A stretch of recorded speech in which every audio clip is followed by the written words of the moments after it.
You shall go west and face the god who has turned. Hilo. Warning. This content includes spoilers for Percy Jackson and The Olympians Season 1 Episode 3 and Rick Riordan's book The Lightning Thief. Lin-Manuel Miranda's first Percy Jackson scene improves Hermes' novel, but complicates the villain twist.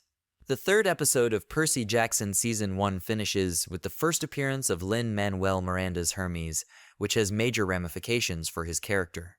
The Lightning Thief book cover depicts Percy and Hermes from Disney's Percy Jackson and the Olympians. Summary. Lin-Manuel Miranda's Hermes gives Percy Jackson a funny and likable portrayal of the Greek god, complicating his son's subsequent malevolent twist.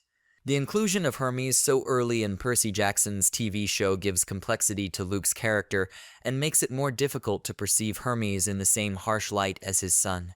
Including Hermes in the tale connects the gods to Percy's quest and adds intricacy to the show's conflict and anti-Greek god sentiments. Lin-Manuel Miranda's Hermes makes a story-changing dramatic arrival in Percy Jackson and the Olympians Episode 3, despite not appearing in the first novel.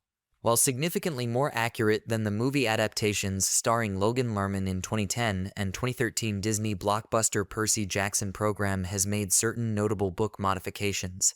Notably, the circumstances of various Greek gods and mythical figures' appearances. In addition to various changes to Medusa's interactions with Percy, Annabeth, and Grover in Percy Jackson Episode 3, the last scene's introduction of Luke's father, Hermes, has new ramifications for his future characterization. Hermes isn't physically present or conversing with Percy in Rick Riordan's The Lightning Thief novel, but the Greek god of messengers and his connection with his demigod son, Luke, are important to the plot.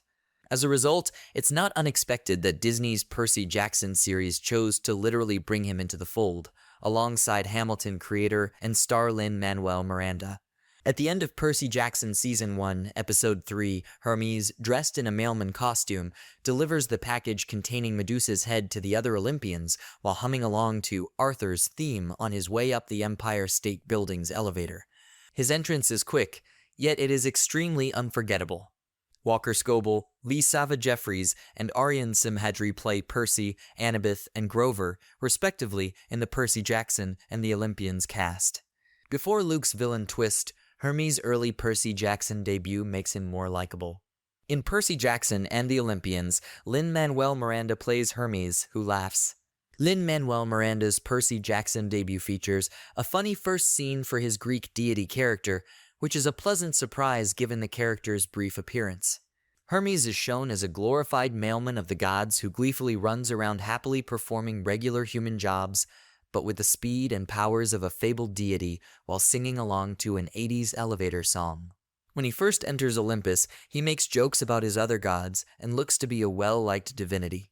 The depiction of Hermes as a jovial joker is consistent with his later characterization in the Percy Jackson and the Olympians literature, but it also complicates the audience's understanding of Luke's future Season 1 surprises. With Hermes absent in The Lightning Thief, it's easy to sympathize with Luke and his feelings of abandonment towards his father. In Percy Jackson's show, Luke's perils still garner him compassion, but it's more difficult to buy into his evil rage with a predisposition against Miranda's character after such a favorable opening. In the books, the disfigured Luke Castellan comes off as just as likable as the TV show's Hermes, which makes his emergence as the villain seeking revenge on the gods by awful methods all the more stunning. Before the show's surprise, Luke's book villainy implicated the unseen Hermes as one of the more subtly malevolent deities, although Hermes' already appealing personality confuses this interpretation. Why is Lin-Manuel Miranda's Hermes changing the books so crucial to Percy Jackson Season 1? Percy Jackson and the Olympians characters. With the exception of Ares and Hades, who come into close contact with the young demigod, the gods remain quite distant from Percy's quest in the books. Up until the end of The Lightning Thief, Percy Jackson's other Greek gods, including Poseidon and Zeus, reside in Olympus and play more indirect and detached roles, with fewer personal stakes. Bringing Hermes into the fold in Percy Jackson's TV program, on the other hand, alleviates some of this separation, especially when the villain turns out to be his own son.